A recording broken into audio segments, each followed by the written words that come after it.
we'll discuss a little bit more on the API.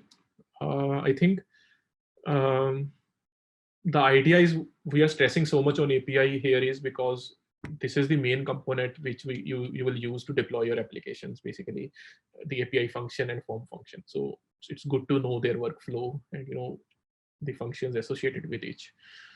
But yeah, so there is nothing new in this slide in the sense that the API workflow, you have seen that API consists of certain things. One is a core function.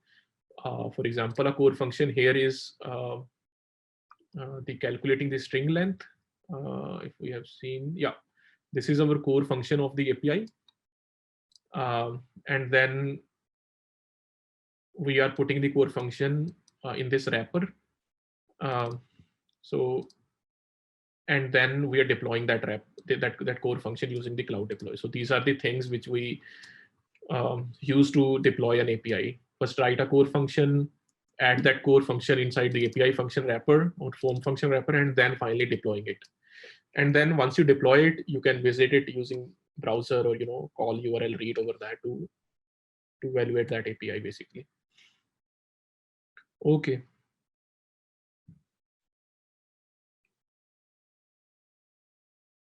Yeah, this we have seen that the return will be HTTP response once you evaluate your API. Okay. Right.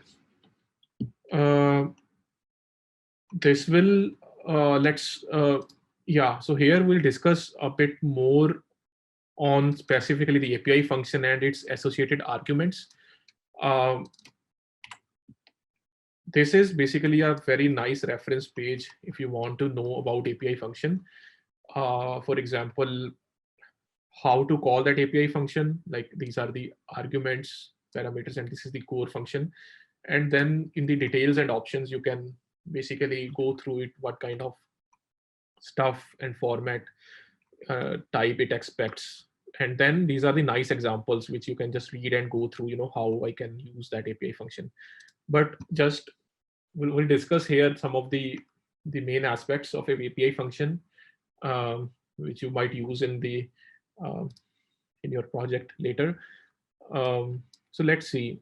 So we have all seen that as of now that how to deploy an API function, right? In this example, let's say we are actually deploying an API function with more than one argument, right? We have not seen that as of now. So there is A, B, C, D, 5 arguments. And then each argument has a different type. So B is a number, C is an integer, then we have JSON, and then this is another thing. And then what we're doing is we are printing, we are returning whatever we have added. We have, we are basically returning the input with some, post-processing logic here. So let's see what it does. And then we'll discuss some of the points here. So let's call the API using URL execute, which is simple. Okay, so you will see this is the output. It returns a string, which is basically the first input. And then B is 3. So basically here, the point here is like if you don't provide any format, it by default uses a string. So here in the input, we have provided a string, which by default returns from here, from this call. So that is one thing to note. And then in the second case, we are providing 3 here, which is a number. So it returns a 3 here. And then notice that in the input, we are not providing anything related to C, but still it returns the default value. So this is a way, if the input doesn't contain C argument, it just uses 0 here. So that is basically to use a default value. And then this will be returns as a list and converted into JSON. From here, we are calculating the maximum and median value of it from it. And then finally, a comma separated string, which is converted to a list using this format. So this is basically what we have discussed, as of now here.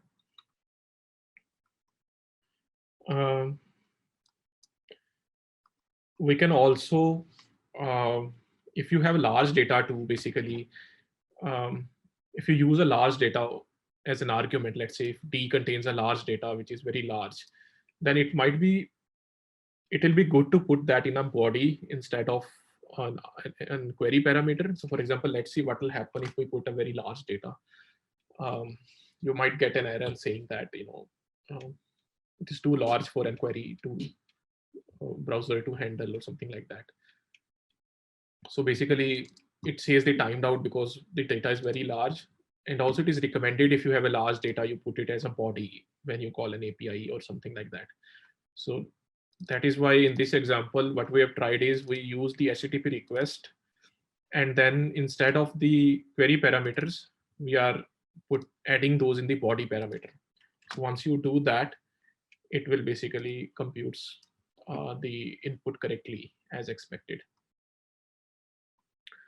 Few other examples of API function. It automatically rejects when you give the wrong input format. For example, instead of number, we have given the string. So it basically says that the following fields, which is B, contains the failures. It doesn't expect the number. It expects the number here. So that is a sort of failure you will see.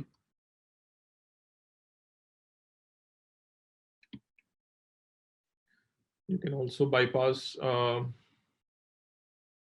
Right. So one thing is, yeah, this is just to see what happens if a wrong format is provided. But we have another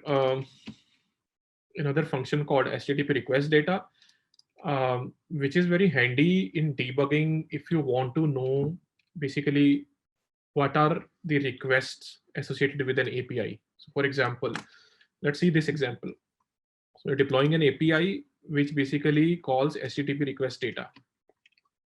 So HTTPRequestData basically gives you the request parameters, with what parameters or with what request credentials you are calling your API. So here, what will happen if we execute this? It basically gives you an association and says that, okay, this is the URL. This is the basically URL of the API which request has used. There is no body associated with it, no query.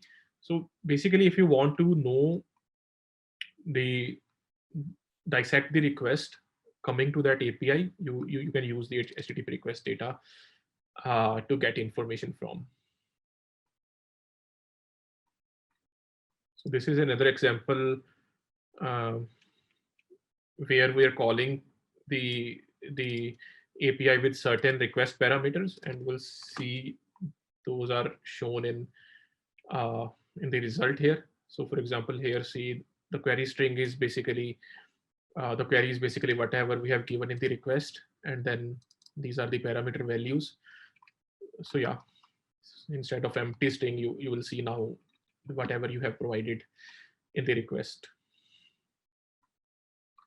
Okay, let's see the other example of the request data.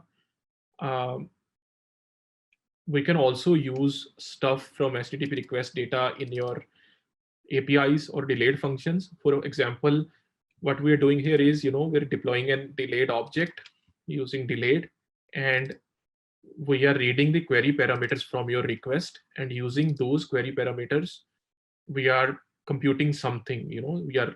We are using that query parameters to compute doing some operations over that request. So let's see. Here we have deployed an object and we're calling this API or delayed object using these arguments, where pre is A and post is full. So once you call this object or delayed API, what it will do is it will read the pre and post values and use that here to look up all the sentences in the dictionary that starts with A and ends with full. So let's see. So notice that you will get these results. So notice that how we are actually parsing stuff from your request inside the API or a core function and using that to compute something. So this gives you a kind of a more control. Basically, uh, if you want to specifically do operations based on the request parameters. But yeah, these are just the general examples which you can which can take ideas from. But yeah, okay. Let's see what we have here. Okay, think yeah, similar to HTTP request, we'll have we've seen the responses. You know, HTTP response earlier. Um, so there are like in this slide we have discussed a couple of ways to control the response from the APIs. You know, when you call an API, you can basically control, you know, how your response will look, you know, rather than the default response which is given by the API. So let's see how to do that in a few examples. For example, I'm creating an API and publishing it, which basically creates some graphics disk. Okay, and let's see if we visit this link, it basically just gives me it doesn't create any graphic, it just gives me the expression. I think, yeah, so by default the API function will not you know will return the response in an input form. But if you want to control your response here to return a graphic, you can basically provide an argument after the body which says like, this is the format I want to control my response to. And once you visit that page, you will see a nice graphic instead of the input string. So this is one way basically where you can tell your API that, okay, return the response in a given format. Okay. We can read the response using the URL read, which we have already seen. Basically, this is your API. You can use URL read, and from the response, you can read the content type. And you can see here the content type is PNG, which we have asked it to return, basically. Right. Now, this is something. Yeah, so one thing is like, if you don't know what format to return to, basically, if you want to compute your format dynamically, you know, then you can use the export form. So here we are straight away telling our API that return the response in a PNG form. But what if you want to dynamically decide, you know, using an input or something that you want to return your response? So you can use export form and provide your format there in the export form to return your response to. So for example, let's see, we have deployed a dynamic API here, which and now we are calling this API with in a certain ways. Using a URL read, we're calling this API and providing a format query. So once, for example, we are mapping this to JPEG, GIF, and PNG format. So what we are doing here is, you know, we are telling our API, okay, please return the response in the JPG format first, and then this format, and then this. So your input is controlling the format of basically your response instead of just providing the static PNG or, you know, constant string. That is another cool way to tell your API, please return the format in a given way. And then lastly, we have even more control. What if, so export form has its limitation in the sense that it knows certain formats. Let's say it has a list of formats it knows, but what if you have a very specific format which you want to use, like a YAML format here? Then you can't use export form, right? So here, this is an example where you want your API to return the response in a YAML format. So you will use HTTP response function inside your API function and tell and provide the content type that, okay, this should be the response of, this should be the format of my response. So you can use the content type parameter here inside the HTTP response.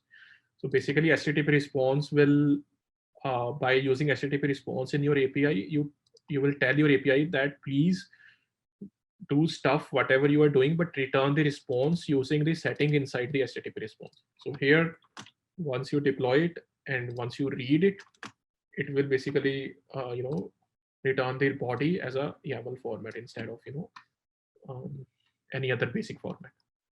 So yeah, these are certain ways where you can control your API responses. Like in the previous slide, we have seen how you can use HTTP request to uh, basically control your APIs. You know, um, Based on the request parameters, you want to read something from it. And then this slide is basically telling you, how you can use HTTP response and certain other functions to return your responses in some formats rather than using the default ones. Uh, there's a lot more stuff on this, but this is very quick introduction. Uh, Look for this page, basically HTTP request um, and HTTP response, basically to know more, like how to control how to control sending and reading stuff from APIs.